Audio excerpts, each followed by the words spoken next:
Paul Valencia here. Welcome to the Clark County Today Sports Podcast. We are recording this one on, March 29th.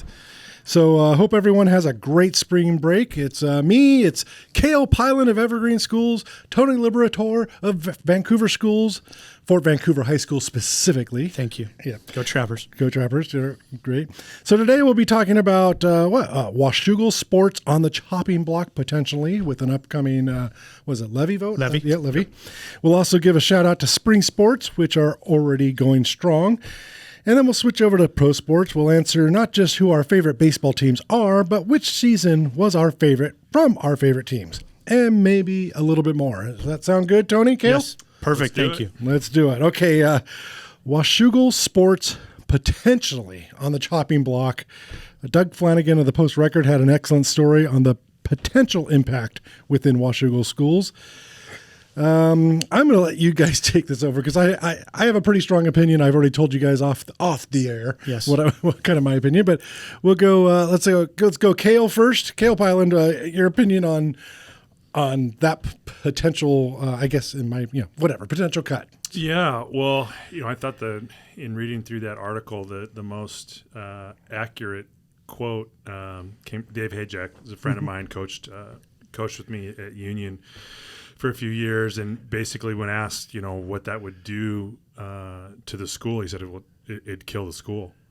I mean, if you got to a point where you were going to have no interscholastic athletics in a public high school, I have a hard time imagining what that would look like because athletics is such an integral part of a school community. Especially a community like Washougal, it's a single high school town, right? I can't fathom what that would look like, but I think it would be devastating, not just to the school, but to the community in general. Tony? Yeah, I agree. When I read the article, and I'm sorry, I can't remember the name, but it was quoted in there, the person who runs the Panther Foundation. Mm-hmm. He sounded very positive in the effect that they kind of had a plan to make up some of the money. I don't know if you're going to be able to make I think it was over $800,000. It was over $800,000. And I don't, and I know that he was rallying local businesses and alums and whatever they could gather, mm-hmm. Maybe they just do varsity sports and then, try to come up with a plan with another levy for the public if it's cut. But I agree with Cale, especially in a one high school town, and especially at a time, and I think Washougal, and this is just me considering everything, Washougal is on this tipping point right now, I think, as our county grows and more people move east. Mm-hmm. And, we saw that with Camas, and then, we're seeing that now with Richfield and Washougal. If they pass it, I think they'll be able, obviously they'll keep sports, but I think that will be able to let people know that it's a stable school district. And that's big. Right. And I think that's, we could talk all day about this, but when people are looking for new houses, they consider the school and the school district. And that's true. They just do. Again, we can talk about the pluses and minuses of that, but it's true. Yep. And I'm of the opinion of I'll believe it when I see it. And politics and school, let's face it, school levies, and anytime you have elections, it's politics. Well, yeah, and by nature. And yes. it means if you vote for me and you get this, or vote for this and you get that, or if you don't vote for it, this is going to happen. A lot of threats. We don't always know what's real or what's not. I am not calling anyone a liar. I know there'll be serious repercussions if the levy fails in Washougal. But I believe it when I see it, Guy. When I go to the 2AGSHL website and I see Washougal is no longer part of the league, that's when I'll believe it. I know that sounds, I don't know what it sounds. It sounds bad on my end, I guess, but I've just been seeing this for years and years. Even when I was a teenager growing up in Portland, it just seemed like whenever Portland Public Schools had an issue with a levy or whatever, they threatened sports first. Right. I've never seen the PIL not play basketball or football. Correct. But it's always on the chopping block. And so something. I always just believe there's got to be a backup plan. And I mean, even on little stranger things that had nothing to do with a levy or whatever. I remember years ago, Mackenzie Stadium, it was the last of the big stadiums to go to the new safer artificial turf in our area. And I remember at one point we did a story and nope, there's no money for that. Well, 6 months later, it was happening. And I know that's a lot less money than what we're talking about for all of sport. Well, actually, at that time, it probably wasn't because those artificial turfs were pretty close. Were pretty darn big stuff. But you know what I'm saying? It's just there always seems to be something. So I don't know. I just hope. I do hope it passes. I love sports. Obviously, anyone who knows me, I know the importance of sports in school communities. But on the other hand, I'm just not convinced that all sports will be cut. I have no inside information. I'm not saying that the threat is not real. I'm saying there always seems to be some backup plan. And that would be a pretty Cale? massive backup plan. I mean, if you're coming out and the threat is no athlete, like if that's what you're saying, this is our solution to that. Right. It's not, we're going to get rid of C teams or sub-varsity teams, or we're going to get rid of our middle school sports or anything. When you're coming out and saying, this is what there will be no high school sports or middle school sports at that. I mean, that backup plan has to be pretty massive. True. But that's what. Am I mistaken though? It is all sports are potentially on the block, right? On the chopping block. All district sports is the way I read that. Yeah, that's what I'm getting at. If they had said something like, "Oh, we may have to get rid of sub-varsity sports," which I think Woodland had some of that. Yeah. Okay. Yeah, I can understand. But when they say all sports, I just don't know what to believe. And you're right, Paul. I think, I could see the board and the superintendent and the community with, input, like, can we revise this somehow? Yeah. But then then you know what we're talking about? We're talking about what Evergreen's talking about now. Instead of just a massive cut of sports, it's people. Right. Right. Yeah. And so those are those value choices that the school district is going to have to make. Right. So Evergreen schools, as we know, are probably potentially getting rid of all athletic directors. At the high schools, and we've discussed that a couple of times already. So, yeah, but they're not getting rid of sports. Right, they're not getting rid of sports right now. They're not on the chopping block, right, Cale? No, none of our programs. None of the sport. No. So that's what you're talking about. Yeah. There's give and take here. So maybe that's the truth. But so yeah, if you live in Washougal and believe in the importance of sports in schools, and if you believe what school officials are saying, I beg you, vote for the levy. That's if I was there and I wanted sports, but I've just seen it so many years, and then also as an Evergreen parent, and what's gone on in the last 3 or 4 weeks with Evergreen, I'm just kind of jaded. Are you jaded? Yeah. I would just say this about levies, and public school systems are political in nature, right? I mean, there were school boards that are elected officials, and just so people understand if you can be upset with the school district, you can be upset with the school board, you can be upset with the superintendent, and if you think by voting no on a levy that you're fixing that, or this is how you're getting back at them, that's just not true, because what you're doing is ultimately you're hurting kids. Mm-hmm. There are different ways to work those channels if you're upset with school leadership. But voting no on a levy does nothing. It doesn't hurt those people. It hurts what it ends. It hurts kids, because the offerings that are there for students and student athletes, and not just students in general, they're going to take a hit, and so the kids are the ones who are going to feel it way more than the adults. For sure. And I think, we didn't, and I don't want to go down a rabbit hole with this, but our state needs to do a better job of how they work with public school systems. Period. No question. And that's part of what Cale's getting at, is that people think they're going to get back at the school district because of the levy, and in the short and long term, it's going to hurt the kids. And the state realizes this, and the state still says you still got to go through the levy process with certain things. And I disagree with that. I think, mean, the state constitution says it's the paramount duty to fully fund public schools.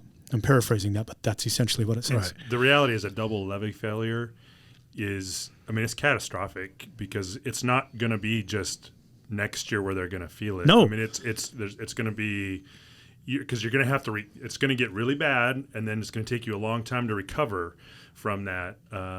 And what you will see in this case is if you're talking about getting rid of all interscholastic athletics, you're going to see a mass exodus. Well, and that's what I was, and so, and again, that's how the school district gets money is by enrollment. Right. And so Cale's right. I mean, the echo of this, I mean, it's a generation. Yeah, no question. Easy. I agree. I'm going to do a little pushback on the whole, if you don't vote for a levy, you're just hurting kids. You are hurting kids in the short term.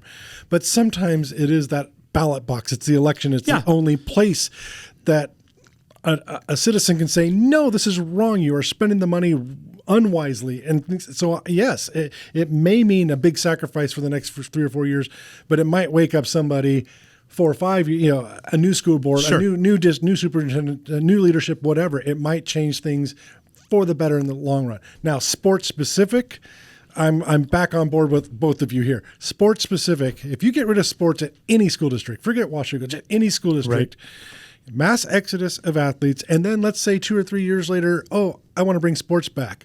Who's going to come back? Who's going to believe that school district's really going to support sports again? Right. So, and then, what Cale is alluding to is the families, kids, whatever, that have the means to get to another district easy, they're going to be able to do that. Okay. And obviously you're sitting here across from 2 public educators. Right. So there's some built-in bias. So yes, there's definitely some bias in that. I just would get back to, there are other avenues if you're upset with your local school district for you to pursue that will not directly negative impact kids. And this is removing funding, even if you don't like how some of those funds are spent. It's the bottom line is it's going to hurt the kid in the classroom, and it makes my heart hurt to think about adults who can't agree on stuff ending up having that negative impact be on a 14, 15-year-old kid. Imagine like senior kids coming into next fall, right? Yeah. And you've played, you mentioned Coach Hajek. You've played. Washougal's had a great run recently in football. Yeah. That historically has not been there. League champions last year. Right. And they are looking they're loaded. really, really they are good loaded for this coming year. Right. And then all of a sudden, and I get it, I'm not trying to play that card, but those are things that, and Cale, I'm just trying to remember the again, not this rabbit hole, but the if the school cuts sports, that's a hardship. I know it's a hardship, but can they pick where they want to go if they don't move? That's what I couldn't remember. There's something. I don't know. I don't know. That would be a good. I'd have to look into. That's that. where there is. There's one of those scenario questions in the back of the handbook that mentions that. That will be a heck of a podcast if that happens. Correct. So let's just hope it doesn't happen. Correct. But I also this whole thing leads me to another, you said what rabbit hole or whatever. I've always wondered, one of these days it's going to happen where a superintendent out there who just does not believe that sports are that important to the main mission. And I'm not saying that's happening at Washougal. Trust me, I am not saying that at all. But I mean, honestly, any athlete who wants to play a sport can do so now with club sports. In every sport, almost in everything, there's club sports. We've seen an explosion of club sports over the years. So I'm just saying one day it is going to happen. And if a school shuts down its sports program, there will be a domino effect. And Tony, what's to stop Fort Vancouver, for example, from shutting down just its football program at first? Right. I mean, we know that has, I'm not saying it's ever been talked about from Fort Vancouver's position, but other people have wondered because it has been a program that's struggled for years. So yeah, that's the kind of stuff that scares me long term, is that if it happens to one school just tries it, then it's going to a domino effect. Right. And in every episode of this podcast, we've talked about the school cultural and community implications of having sports. And again, in my tenure at Fort, that's never come up. We've followed some new WIA guidelines, or newish, about football specifically, and that has helped us. Absolutely. And so we've been happy with that, and we've seen more kids last year. The Trappers are competitive. It's competitive with the schedule. How the playing. WIA allowed us to be flexible, and we had kind of a hybrid JVC, but that's where we can get some kids some game time. So on Friday nights, they're not deers in headlights, right? And that's, now I'm getting into another rabbit hole, but you get what I mean. No, and what you're talking about, Paul, we had this conversation within the WIA and athletic directors across the state, and really athletic directors across the country, is the difference between what we do in education-based athletics and club sports, but that we have to continue to do. We have to be good at what we do, because your point about club sports and the just how that industry has grown. If we don't, there could come a time where schools would just kind of throw their hands up and say, partner with a club somehow. You take it. Yep. You take it. We're out of it, and we definitely don't want that to happen, because when there's just all kinds of problems that can arise with that. But again, getting back to, and I'll harp on this probably a number of times on this podcast, is what we offer within education-based athletics versus, and there's nothing. My daughter played club volleyball, so but what you see through club sports and AAU basketball and what is taught there and what is typically important there versus what has to be the focal point of what we do. They're two diametrally opposed things. I hope you don't think I want this. No. Right. Take that at all. In fact, I think it'll make it'll create fewer opportunities, because let's face it, if a parent is paying for club sports only, right now they're paying club sports to help them get to college or help them get better fundamental skills or do year-round stuff. But almost all of them are still playing sports for their high schools, where they get the community love, and you're playing for something more than just a club. But when you're paying for club, you're also paying for, let's face it, playing time. But there are people who don't play club, who play high school sports, who know they're not great, but they love the team and they love representing the school. Play with your friends. And I hope that never, ever goes away. So, I wrote this down, though. Yeah, I'm 51. And I'm very, very happy. As a guy who loves high school sports, I'm glad I'm not 31, because I am afraid 20, 30 years down the road what high school sports are going to become. And I hope it doesn't start at Washougal in this area, Right. I agree. All right. So with that said, let's get spring sports are here, and it's in my world at Clark County Today now, I don't do as much game day sports coverage, and I'm doing a lot of news stuff too.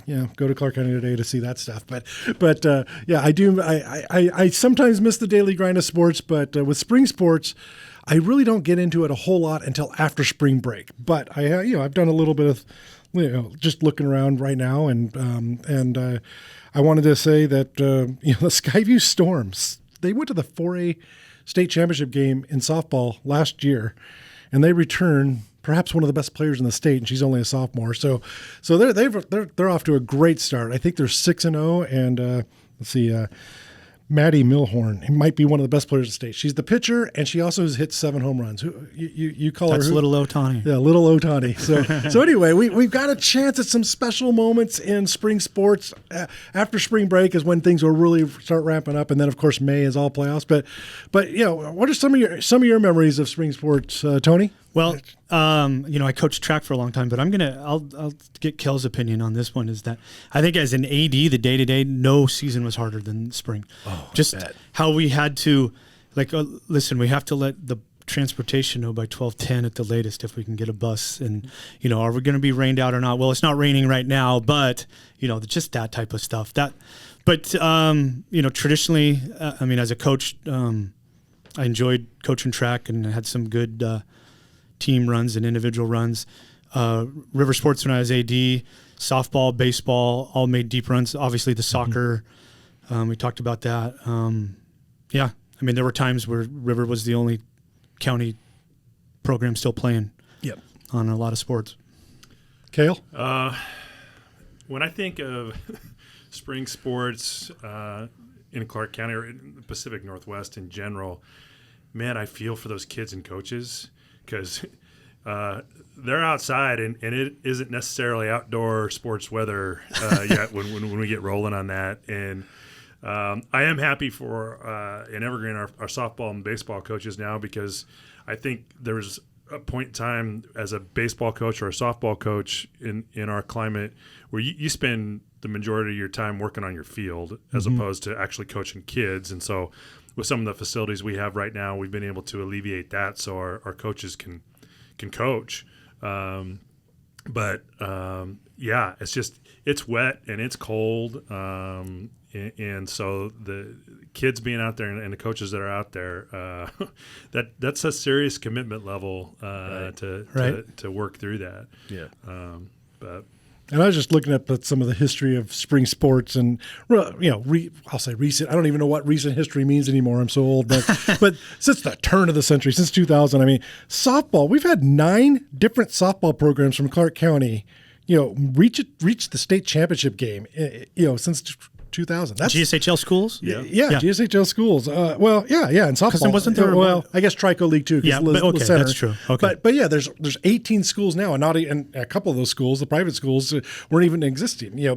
Back in 2000. So I mean, more than half of the schools from Clark County have made it at least to the state championship game in softball. And I remember the 2000s. I mean, my gosh, we just had great team after great team. And if they didn't win a state title, they made it to the Final Four. I mean, almost every year we had a team. But and then I guess Woodland won it all in 2019, and I know Woodland's in Cowlitz County, but some of their athletes are in Clark, so we'll take them. We give them an honorary Clark County distinction there. But and then Prairie has reached the state finals 5 times since 2000. So these are just some great programs, and even a couple of schools that just haven't necessarily been great in sports. I mean, Heritage made the finals, I think in 2010 or something like that. So, I mean, in baseball, I looked it up. We've had 7 teams make it to the finals since 2000. Kingsway Christian was the last state champion, 1A in 2017, and Skyview's won it as well. And both Kingsway and Skyview made it to the finals in their classification in 2018.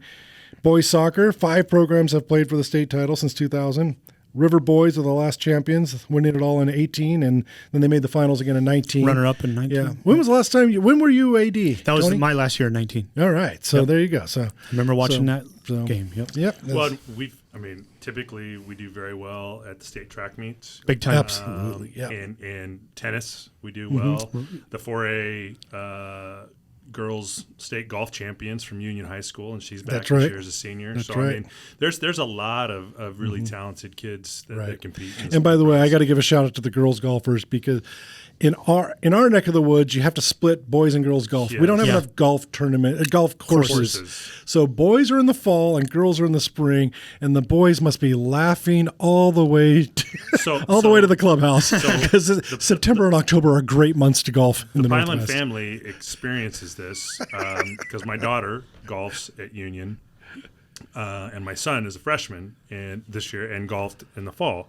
And so last year the golf season was it was terrible. I mean, the weather. I mean, she came home soaked. I mean, it was the girls' golf season last spring. Yes. So my son, going into his freshman year, he was like, "Oh man, I better get some good rain gear, and whatever." So he did. You know how many times he wore it this fall? Once, maybe zero or donut. Once. He's in shorts and a golf shirt every day playing golf. Shorts at the district tournament. Yes. Yeah. Yes. I used to golf all the time. I don't golf nearly as much as I want to now, but loved golfing in September in the Northwest. I mean, it's just not too hot usually, but the courses were still perfect. So yeah. So girls golfers, we love you. I'm sorry that this happens to you. They're way tougher than the guys. Yeah, you are much tougher. Yeah, but my favorite recent tracks where it was just last year was Tobias. I'm drawing a blank. Tobias Merriweather, right? Yeah. Yeah. He now plays football at Notre Dame, and we were talking earlier about community sports and playing for your school and playing for your teammate. I believe he was smart enough to graduate early and go to Notre Dame and do like spring practice. And he said, no, I want to finish my senior year with my Union classmates. And he wanted to give track and field one more shot because he's always great. And yeah, he won the 200-meter championship on a bad leg, if I recall. And what I love about it is, I mean, this guy has the potential to possibly play in the NFL one day, right? And I'll be able to say, yeah, to anyone who remembers it, yeah, but he also stayed and was a multi-sport athlete when he didn't have to. He's already signed with Notre Dame. Yeah. And he was smart enough. And he doesn't need sports to go to great colleges because he's a good student. And he's just one of my favorite, even though he's a star, my favorite story about him is not in the sport that he's a star in. Yeah. So I just love that. So and because of spring sports have so many individuals, tennis, golf, track and field. Am I missing something? I can't remember. But there's so many stories out there like that. And so in that regard, I like spring sports. But as a journalist, spring sports do not bring, quote, the viewers or the readers and or the clicks. Like nothing tops football, and then you got boys and girls basketball, and then everything else is just until the end of May when you get to state. More of a local school story. Well, I almost wish the state would look at, you say you don't really start covering until after spring break. I just wish we could push the calendar back and not really start them until after spring break. Now, that would mean that we'd have to push into June and after graduations, that kind of stuff. But just from a weather standpoint, how much more enjoyable that would be. But we could start earlier in August. Right. Yeah. Start school football week. Yeah, sure. I'm down with that. Another funny one about that just got my memory. I help out with Oregon sports. Their state championships for baseball and softball are the week after we do it. Yeah. Mm-hmm. So I get to cover our sports, but then I go help out over there. Yeah. So I covered state softball the last few years. And the last 2 times I've done it, one of the schools has held graduation ceremony. I think it was Pendleton. They held graduation ceremony for their seniors at home plate after their state championship game because, because 3.5-4 hours away in Pendleton, they're having their graduation right then. That's very cool. So, they actually, it was pretty cool. So, anyway. So, hey, we'll transition out of high school sports and we'll go to minor league. I'm sorry. Did I say my? I was Mariner hate is early. I'm sorry. I meant to say Major League Baseball, not minor league baseball. The Mariners. Dang. Yes. Talking to an A's fan here who might win 50 games this year, but in front of no fans. We have a little. Yeah, right. You guys do have more fans when you win. That's for sure. Okay. No. When's the last time you watched the Coliseum for a baseball game? That's seen true. It on TV? Yeah, you can literally hear people talking in the stands, Paul. Hot dogs. That's true. I know.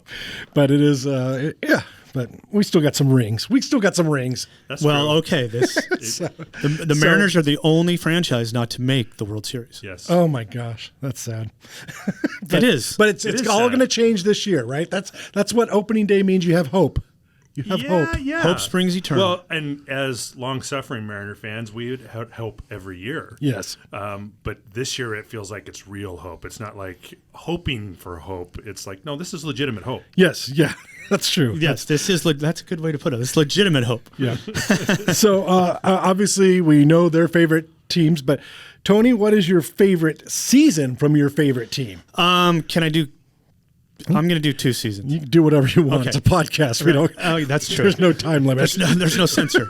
95 for sure. Okay. The first playoff run and so Griffey was hurt most of the year, came back in August, that really solidified, and just that whole, they have that amazing last 2 weeks, and then they have to do the playoff tiebreaker with the Angels. That's in the Kingdom. Get Johnson to pitch, just all that stuff. I mean, right. Cale remembers this like it was yesterday too.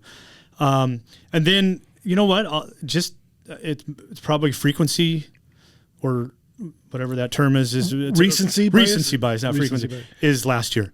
Right. The way that ended, that playoff drought, and 01 was fun until the playoffs. Mm-hmm. So that's not my favorite year. Yeah. But 95 and 22. Right. Cale? For me, 95. And it to me, it's not nothing else. Even I loved last year, but 95 because it was the first time anything had happened. And again, growing up a Mariners fan, going to the Kingdom, a half-filled Kingdom, maybe, and if you're lucky. And we used to go all the time. So we have family up in the Puget Sound area, and so we would go during the summer. We'd be up there for a weekend, and then on Sunday, before we would come home, if there was a Sunday afternoon game, we would go to the game. And I just was like, It's a beautiful, sunny July afternoon, and walking inside this huge, cavernous, dark place to watch a sub 500 baseball team most of the time. Right. So getting there finally in '95 was, that was great. And in fact, story about the tiebreaker with the Angels. So I was in college, playing college football at the time, and it was an afternoon game, and we had practice, and we were like, all Mariner fans were, and this was not DVR day, right? So No, it was like we were DVRing the game and going to go watch it at home. So we're like, God, dang it, I wish we could watch the game today, but we got to go to practice. And we showed up, and Frosty Western, our head coach, there was a sign on the door, on the locker room door, before anybody said, "Hey, just report to the gym." And they had like 3 TVs set up, and they were like, "We're going to practice after the game." Nice. Cool. So cool. As a team, we sat there and watched the game itself was amazing. So that's one of my favorite Mariner memories. That's cool. Sure. Yeah. Well, I'm an A's guy, and I mean, I've been going to those games back when Ricky Henderson was first with the A's, and then when he came back for the A's. 4 times? But, it's like Ricky. But I was, he steal 130 bases one year. That's 82. Yeah, and I was there for stolen base number 95. Okay. So I was in the stadium for 95. But then, but 89 is my favorite year, and that they won the World Series that year. They'd gone 3 years in a row, and that was the earthquake year too. But also it was, so I graduated from high school in 89. So I'm older than you guys, as you know. But I went in the military. I went in the Army in August. So that summer, though, those 2 months before, I went down and watched a week of games. And it was kind of my last time, because for 3, 4, 5 years, because my dad lived down there, I'd always go down, but I'd always go down on the A schedule whenever they had their longest homestand. I think I told you guys that one. Yeah. So I did that one more time. So I got to watch that team play. And then I went to basic training. You don't know anything that's going on in basic training. During basic training, Pete Rose got in trouble for gambling. Oh, the gambling. That was that year. Yeah. That was that year. And I mean, it was weeks later before I found out. We didn't have we didn't have the internet, of course, but we certainly didn't have newspapers in basic training. For a couple of weeks, and you get a call home once every couple of weeks. And I think I called my dad, and my dad was talking about Pete Rose, and I was like, "What are you talking about?" Right. I mean, so I have all no this idea. stuff is crazy. But then I get out of basic training, and by that time it's the playoffs, and we're watching the playoffs. I think at Fort Benjamin Harris, Indiana, when the World Series was going on, and the earthquake and all that stuff. So it's kind of, that A's team was loaded. Yes, and Dave Stewart was one of my all-time. Dave Henderson's my favorite player of all time, but former Mariner. But Dave, yes, shouldn't have traded him in '86, by the way. Yep. And then Dave Stewart, I loved. He had like four years in a row, winning 20 games. Never won the Cy Young because there was always Bobby one Welch, more pitcher who was a little bit better than him. But I'm so glad he got his World Series. So ring. question for you, Paul. Yeah. Okay. Because I know Eckersley. You said you follow the Shield. So wherever the Raiders go, yes. Right? It doesn't matter. They could be playing in Siberia, and you would still be a Raiders fan. But I know where this is going. The A's, they're close to being on the market, and there's a town across the river here who would court them pretty heavily. If they came to Portland, I'd be a bigger fan than I am. Well, I'm just not as much of a baseball fan as you guys are right now. Baseball just gets me to football season. So, and also because of the way the city of Oak, and I don't know what's true. The perception, I love my Raiders so much that I believe the Raiders' point of view when it came to the Raiders or A's in Oakland, and hey, the city of Oakland wanted the A's more, and I think it's kind of hilarious that they also might now lose the A's because the Raiders tried. Apparently, I don't know if they tried. I don't know how much they tried, but I'm so happy that we have a brand new stadium. If it would have been in Oakland for the Raiders, I would have loved that too. But now we're in Vegas. I love it. But now I'm hearing the A's might move to Vegas. I'm like, no. You stay away from us. I don't want you blocks away from my stadium. We spent years being the little what do they call it? The kids table. Yes. The city loving the Oakland A's and well, that was accepting being the Raiders. That was Al Davis hate, not Raiders hate. So no, I don't love the A's as much as I did back in that time, but certainly I'm still an A's fan, meaning I'd rather have them win than anybody else. If they move to Portland, you'd actually see me go to Portland maybe more than 3 times a year. Right. And but if they move to Vegas, no, I will probably be finding another team. It just won't be Seattle. It just won't. Why? Be. I don't know. It's more like you from. can't. Okay, from you all can't the get years. behind Julio. Yeah, I can get behind Julio. He seems awesome. Okay, so He seems that's awesome. your. I just gave you an access point. Yes. See, and if it's just so much.